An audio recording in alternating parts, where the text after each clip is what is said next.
Hello दोस्तों, आपको हमारे चैनल पे हर तरह की जीएसटी की वीडियोस मिलेगी और डायरेक्ट टैक्स की वीडियोस मिलेगी। यहाँ पर हम लोग कुछ प्रैक्टिकल बातें सीखेंगे।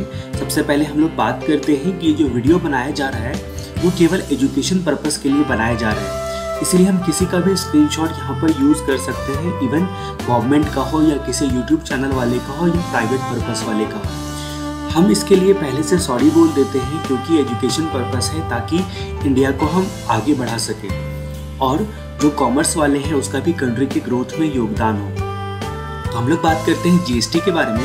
तो जैसा कि आपको पता है कि जीएसटी के लगभग 5 प्रकार के पोर्टल होते हैं। एक तो आपका जीएसटी का मेन वेबसाइट होता है जिसको जीएसटी पोर्टल के नाम से आप पुकारते हो, एक ई-वे बिल के लिए होता है और तीसरा ई इनवॉइसिंग के लिए होता है। उसके अलावा CBIC एक करके पोर्टल है और भी लिंक है आपके, ठीक है। तो कुल मिला के लगभग 5 प्रकार के पोर्टल आपको देखने को मिलेंगे।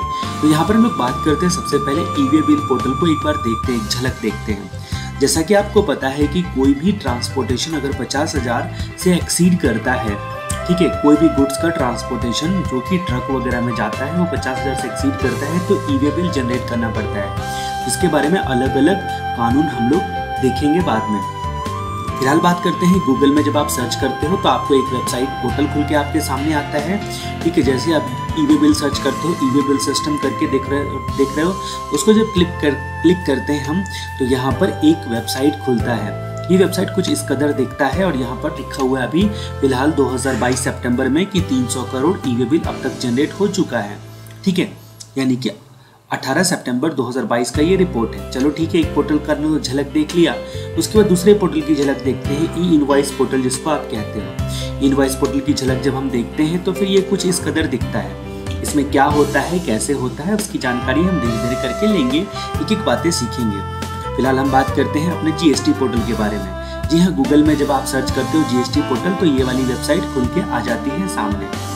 इसमें बहुत सारी बातें दी गई रहती है जिसको हम लोग एक एक करके जानेंगे, लेकिन सबसे इम्पोर्टेंट क्या है, ये जो नीचे में दिया गया है ब्लू कलर का आपका, यहाँ पर लिखा गया है अबाउट जीएसटी, जीएसटी की history, website policy, related site.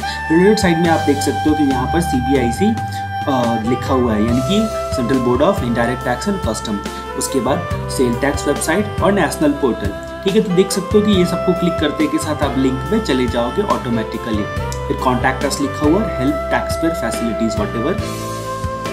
फिर कहानी को हम आगे बढ़ाते हैं। देखो यहाँ पर एक एक करके जब एक बार हम क्लिक करते हैं जीएसटी काउंसिल का स्ट्रक्चर कैसा होता है, उसको जब क्लिक करते हैं तो यहाँ पर साफ लिखा हुआ है कि union finance minister article 279A के हिसाब से जीएसटी काउंसिल का निर्माण होता है और जिसकी फाइनेंस मिनिस्टर आपकी चेयरपर्सन होती है, यानी कि अभी जैसे निर्मला सीतारमण है।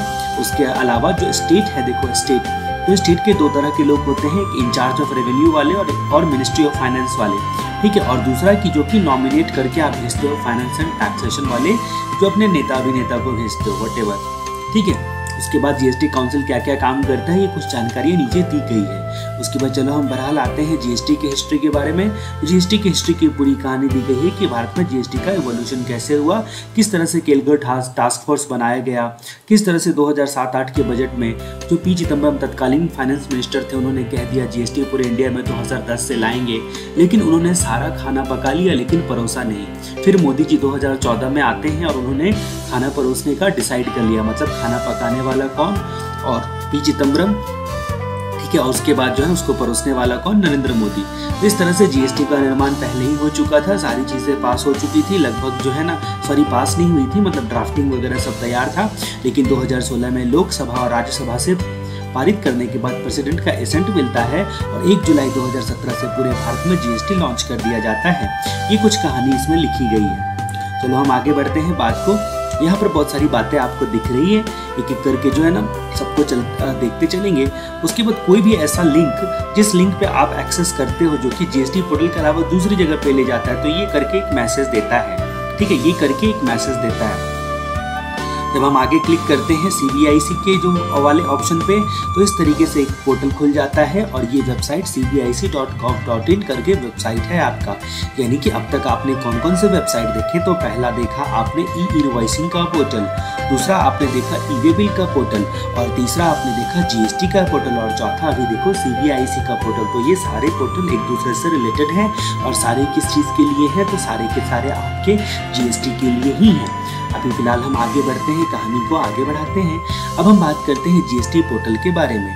जरा हम बात करते हैं कि हाँ, यहाँ पर इसी चीज़ जीएसटी पोर्टल में यहाँ पर CBIC को क्लिक किया तो वहाँ पहुँचा, और अभी देखो सेल टैक्स वेबसाइट को जब क्लिक किया तो ऑटोमेटिकली आप देख सकते हो कि स्टेट टैक्स वेबसाइट पर जो अलग अलग जो वेबसाइट है अलग अलग स्टेट के हिसाब से, जैसा कि आपको पता है कि पूरे भारतवर्ष में 29 स्टेट हैं जिसमें 8 यूनियन टेरिटरी है, लेकिन 3 ऐसे यूनियन टेरिटरी है, दिल्ली, पुडुचेरी और जम्मू कश्मीर, जिसका खुद का लेजिस्लेचर है, इसीलिए उस पर SGST एक्ट अप्लाई होता है। बहुत सारी वीडियोस इसके रिस्पेक्ट में हमने बनाई हैं, आप देख सकते हो।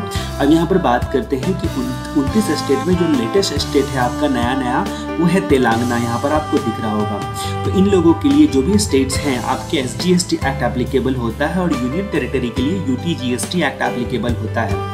अब ये जो SGST एक्ट और UTGST एक्ट होता है वो सेंट्रल GST एक्ट का कॉपी पेस्ट लगभग होता है, लेकिन कहीं कहीं पर पावर दिया गया है कि GST काउंसिल से मीटिंग कर कहीं पर नहीं, मतलब लगभग हर जगह पर GST काउंसिल को आप एग्री कर लो, उसके बाद अपने लॉ में थोड़ा बहुत बदलाव कर सकते हो।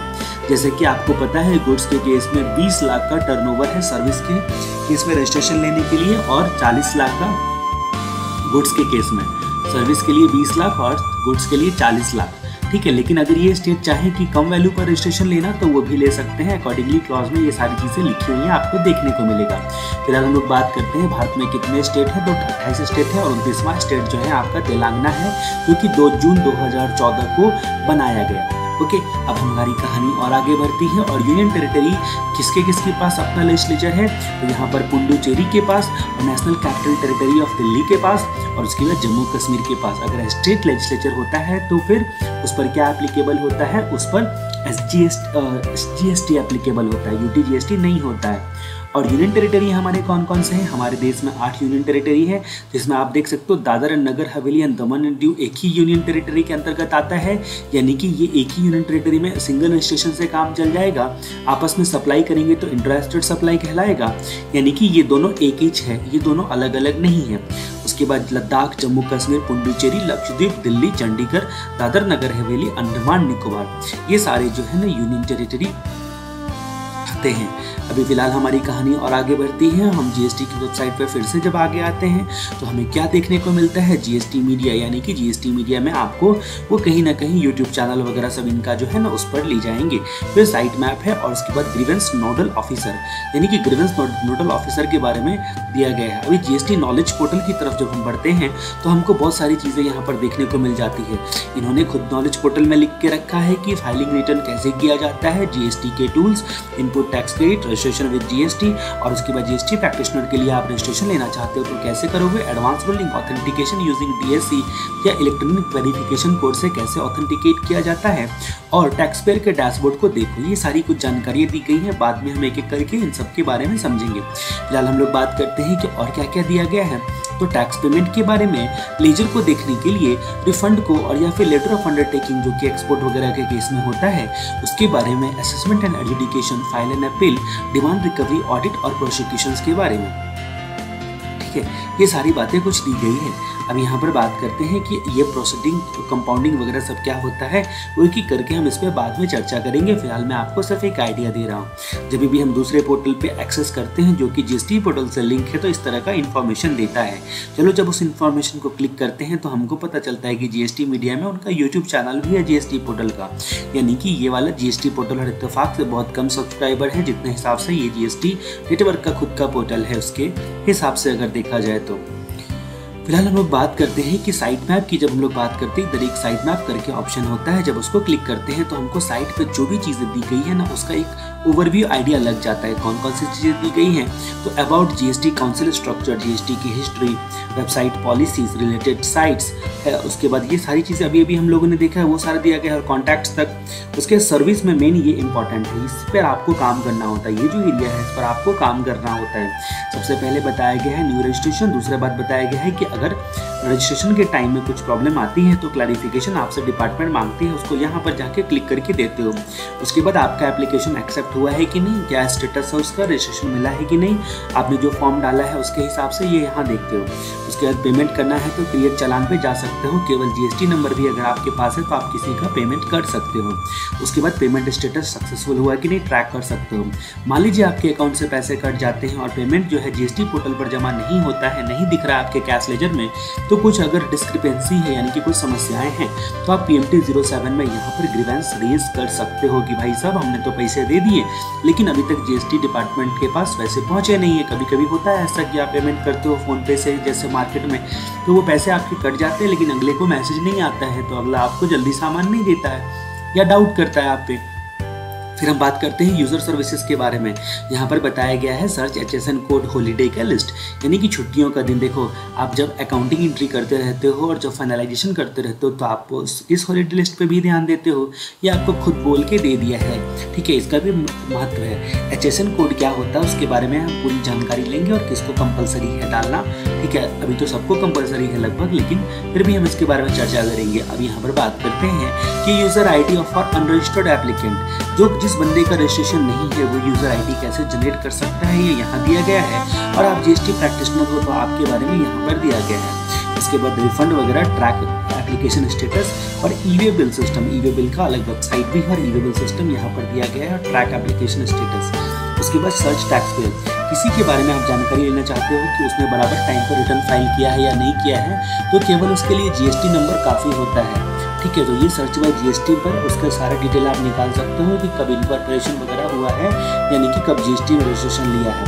पैन के थ्रू भी सर्च कर सकते हो। टेम्पोररी ID और कंपोजिशन टैक्स पेयर को सर्च करने के लिए यहाँ पे कुछ प्रावधान बताए गए हैं जो कि करके आपको देखने को मिलेगा।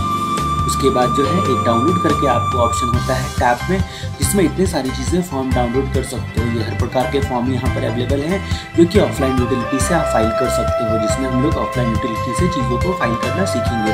फिलहाल कहानी को आगे बढ़ाते हैं और बात करते हैं कि और क्या क्या दिया गया है।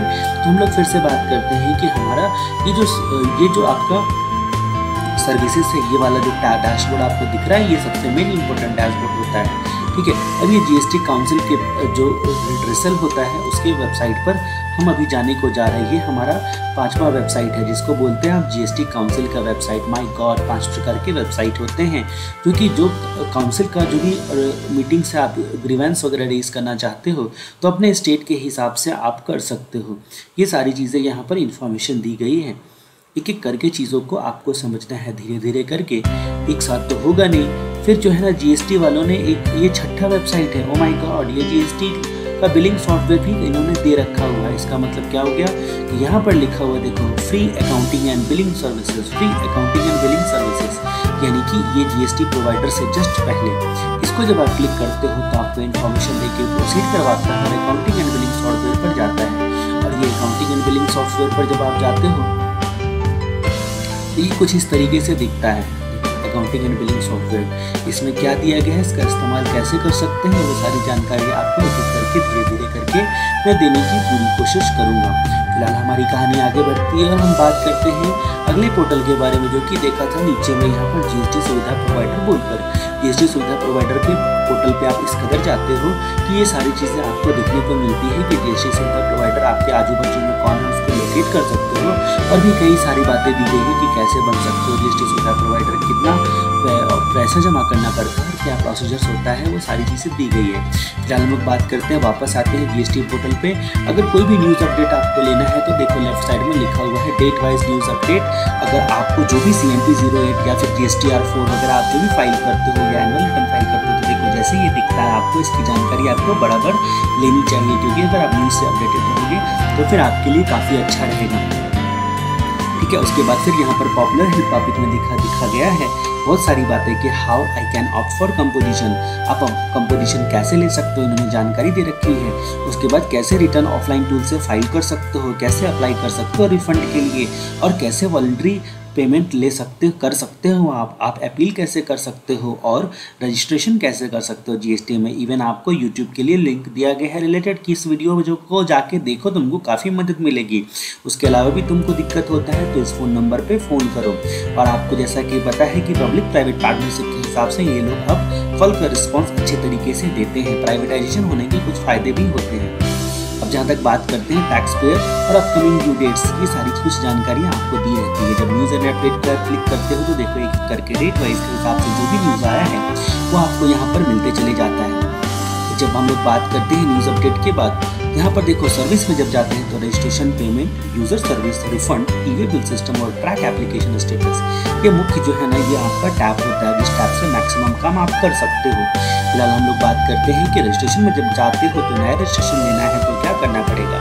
जैसे ही नया रजिस्ट्रेशन लेना है आपका एक फॉर्म खुलता है जिसको क्या बोलते हो, जिसको बोलते हो IEG 01 फॉर्म, जिससे रजिस्ट्रेशन लेते हो। उसका पार्ट ए फिल करने के लिए कुछ बेसिक जानकारियाँ लगती है जैसे कि ईमेल ID, मोबाइल नंबर वगैरह। ठीक है, उसके बाद आपको एक रेफरेंस नंबर जनरेट होता है जिसको आप कॉपी करके रख लेते हो। अगली बार 15 दिनों के लिए वो वैलिड होता है वो रेफरेंस नंबर। 15 दिनों के अंदर में आपको पार्ट बी फिल करना रहता है। पार्ट बी को पूरा फिल करके सबमिट कर दिया, मतलब जीएसटी रजिस्ट्रेशन के लिए आपने एप्लीकेशन दे दिया। ट्रैक एप्लीकेशन स्टेटस, और अगर गवर्नमेंट आपसे कुछ क्लैरिफिकेशन वगैरह मांगती है तो फिर ये आपको मिल जाएगा। यहाँ पर भी आपको वो रेफरेंस नंबर डालना पड़ेगा जिससे जो भी गड़बड़ है या आपने मान लो आधार कार्ड की अच्छी फोटो नहीं डाली जिसमें क्लियर नहीं है तो गवर्नमेंट ने आपको बोला तो आपको डालना पड़ेगा अकॉर्डिंगली। ठीक है, आगे हम लोग धीरे धीरे करके एक एक चर्चा करेंगे अगले वीडियो से। अगले वीडियो तक के लिए जय राम जी की।